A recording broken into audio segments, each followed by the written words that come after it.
Good evening friends and welcome back. तो जैसा हम लोगों ने कल वीडियो में डिस्कस किया था निफ्टी और बैंक निफ्टी के बारे में, तो कल जो हम लोगों ने डिस्कस किया उसको थोड़ा सा ब्रीफली एक्सप्लेन करेंगे and then we will see कि कल मार्केट कैसे बिहेव कर सकता है। तो मैंने पिछले दो वीडियोज में बताया था कि मार्केट ये जो बॉटम ट्रेंड लाइन है उससे बार बार सपोर्ट ले रहा है। तो मार्केट ने उसको 1, 2 एंड ऑलमोस्ट थर्ड टाइम जब उसने सपोर्ट लेने की कोशिश की उससे पहले ही बाउंस बैक आ गया था। तो ये बात भी मैंने पहले आपको बताई थी। नाउ आज जो क्लोजिंग हुई है एग्जैक्टली उस ट्रेंड लाइन के आसपास ही हुई है और वहां छोटा सा एक टच करके उसने थोड़ा सा बाउंस दिया है।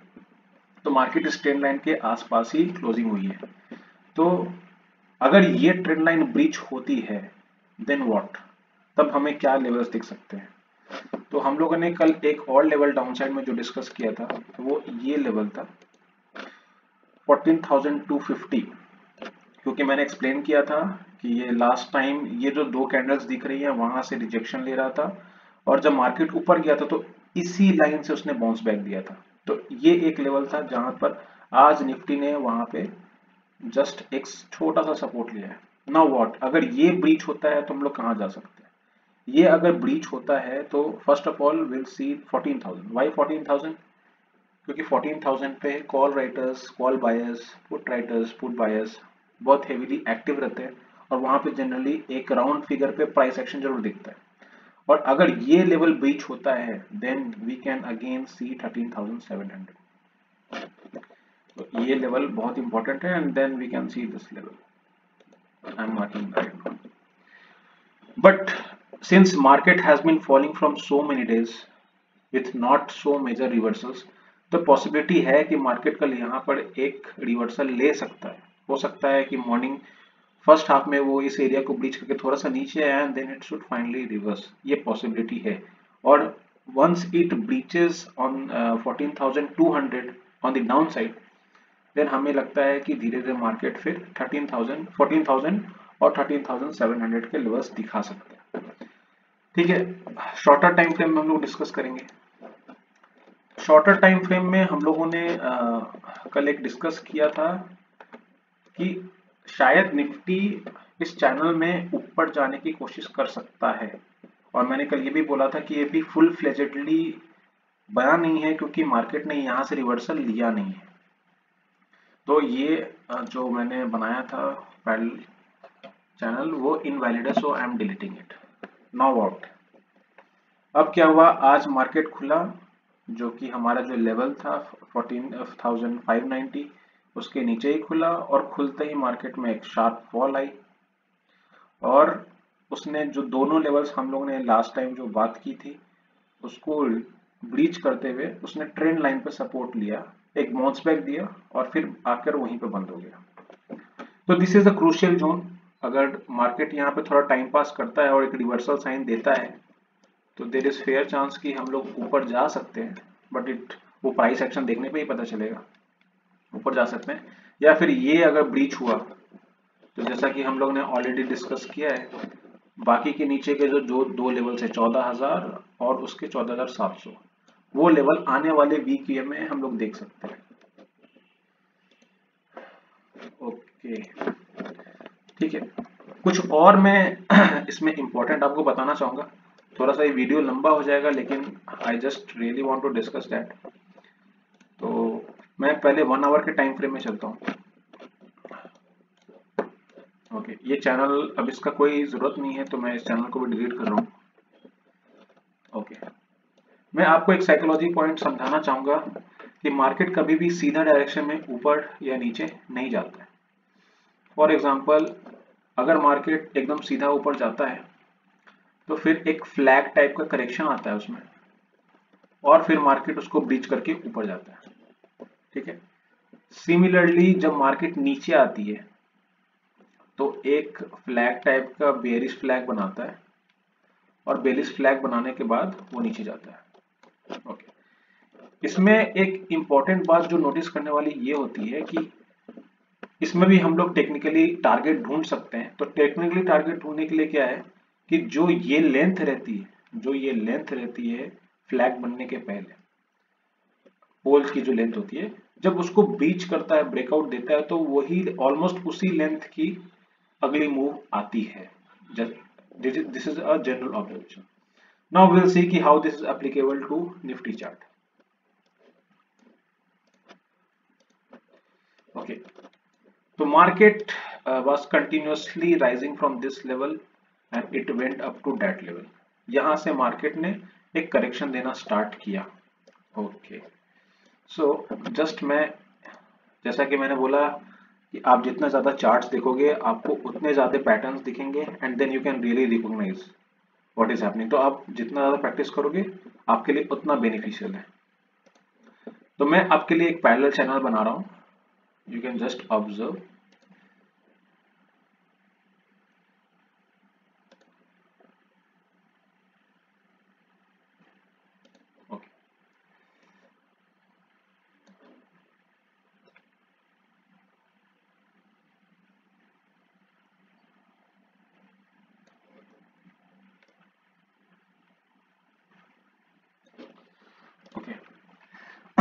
ना सिंपल आपको एक चीज बताता हूँ कि मार्केट जब नीचे आ रही थी करेक्शन में, वो स्ट्रेट में आई, उसके बाद उसने एक बेयरिश फ्लैग जैसा पैटर्न बनाया।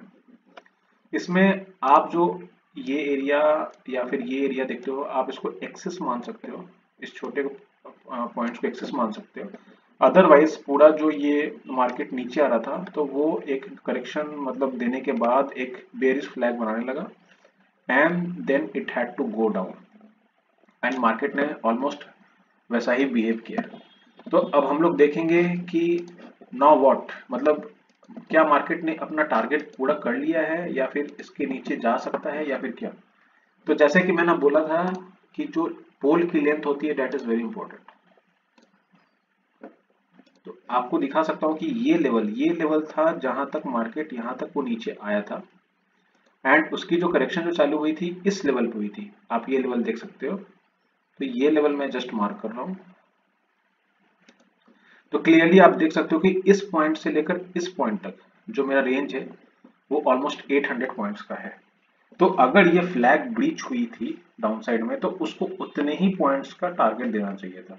तो विल जस्ट सी कि whether it has given that much move और नॉट।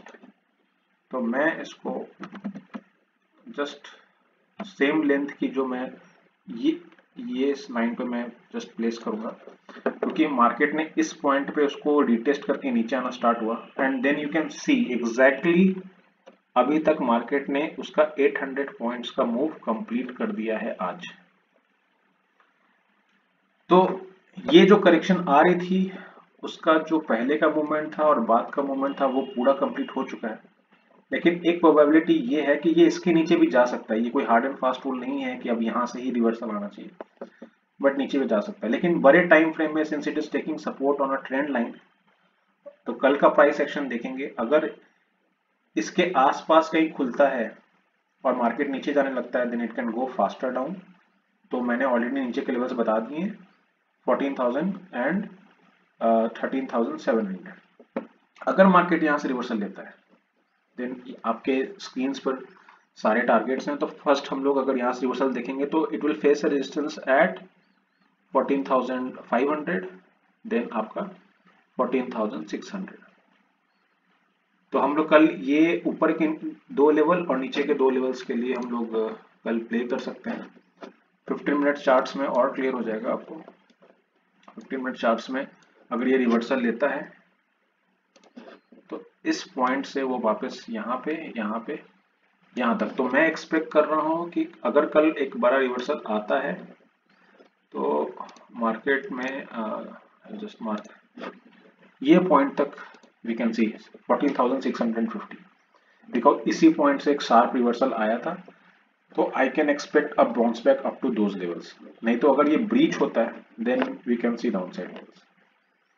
तो ये था निफ्टी का लेवल्स और निफ्टी का analysis. Now will see the analysis for bank Nifty.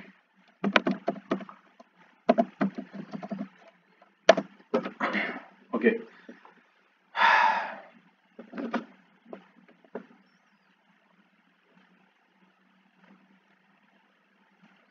तो बैंक निफ्टी में जब हम लोग ने जैसा डिस्कस किया था कि अगर ये लेवल ब्रीच होता है तो हम लोग नीचे के जो दो लेवल्स है मैंने मार्क किए थे, वो लेवल्स क्यों मार्क किए थे, क्या इंपॉर्टेंस थी उस लेवल की, वो आप पिछले वीडियो में जाके देख सकते हो।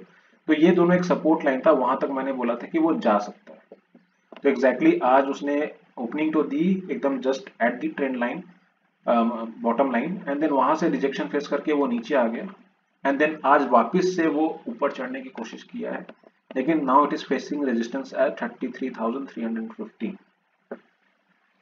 तो कल इसमें बैंक निफ्टी में ये पॉसिबिलिटी है कि दोबारा वो अगर इस लेवल के आसपास खुलता है तो हो सकता है कि मार्केट उसको वापस नीचे एक बार उसको पुश करे और ये डबल बॉटम बनाकर फिर से एक रिवर्सल ले सकता है। ठीक है, तो अगर कल मार्केट यहाँ से खुलता है आसपास और नीचे जाता है तो नीचे डाउन साइड में मेरा पहला लेवल होगा 32,745 एंड दूसरा लेवल जो होगा वो होगा 32,530। तो ये दोनों लेवल्स के लिए हम लोग कल प्ले कर सकते हैं, और अगर इसके नीचे मार्केट नीचे जाती है देन वी कैन सी 32,280, 32,140। तो ये लेवल्स मैं मार्केट में आपसे डिस्कस करूंगा, अगर मुझे दिखेगा कुछ ऐसा कुछ तो मैं आपको लाइव आपको बता दूंगा। नाउ ऑन द अपसाइड, अगर मार्केट को अपसाइड जाना है, अगर वो इस लेवल के ऊपर खुलता है विच इज 33,600, अगर बहुत बड़ा गैप अप होता है देन ये जो मैंने हम लोगों ने कल डिस्कस की थी कि बार बार कल जो मार्केट है इस लेवल से बार बार रेजिस्टेंस फेस कर रहा था और इसको ब्रीच नहीं कर पाया था, अगर ये लेवल के ऊपर खुलता है then there is a fair chance कि we can go up to 33,960 and then 34,240। लेकिन उसके लिए उसको खोल के मार्केट को इस लेवल्स के ऊपर सस्टेन करना बहुत इंपॉर्टेंट है। ठीक है, तो कल हम लोग देखेंगे कि मार्केट कैसा बिहेव कर सकता है। ये भी हो सकता है कि मार्केट इन दोनों रेंज के बीच में ही रह जाए और यहाँ पे प्राइस एक्शन के बाद फिर कहीं ऊपर या फिर नीचे मूवमेंट दे सकता है। तो बैंक निफ्टी में कुछ ऐसा अभी मेजर कुछ है नहीं, it is going on well.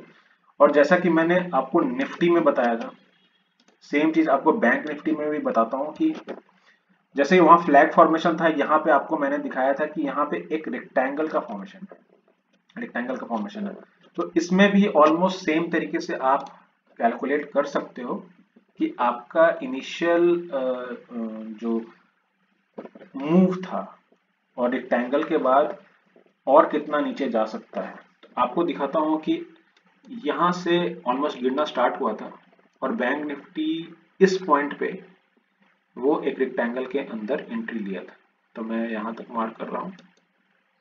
Okay, now just observe कि इतने दिन कंसोलिडेशन होने के बाद मार्केट यहां पे आकर फंस रहा था, तो यहां से रिजेक्शन लेना उसने स्टार्ट किया।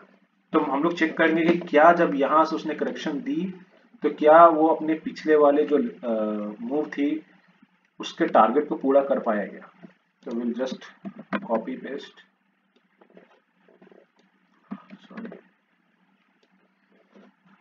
और हम लोग इस लेवल से उसको बनाने की कोशिश करेंगे और आप देख सकते हो कि एग्जैक्टली उसने वहां से एग्जैक्टली 1183 पॉइंट्स का मूव दे चुका है। तो हो सकता है कि मार्केट यहाँ पे छोटा सा एक बेस बना के फिर से वापस रिवर्सल ले ले, but as I told for Nifty also कि this is not an hard and fast rule कि हमेशा ये उसी तरीके से बिहेव करेगा। तो हम लोग ने ऑलरेडी लेवल शेयर कर दिए, अगर ये लेवल टूटता है then we have lower levels for target, और अगर मार्केट इस बीच में रहता है then it will remain consolidating और मार्केट फैट प्रीमियम्स खाएगी अगले वीक की एक्सपायरी की। और एक बार ये लेवल ब्रीच हो जाता है 33,600 then we can think of going long and see for above targets. तो होप आपको सारे लेवल्स क्लियर हैं निफ्टी और बैंक निफ्टी के, एंड होप आपको बहुत मजा आ रहा होगा वीडियोस देखकर। अगर आपको वीडियोस अच्छे लगते हैं तो प्लीज कमेंट में मुझे बताएं, और मैंने आपसे पहले भी बोला है कि अगर आपको किसी स्टॉक के बारे में डिस्कस करना है तो वो भी आप कमेंट में लिख के बता सकते हैं, और मुझे उसमें कोई अगर अच्छा साइकोलॉजिकल पॉइंट रहा तो मैं आपसे जरूर शेयर करूंगा। तब तक के लिए थैंक यू।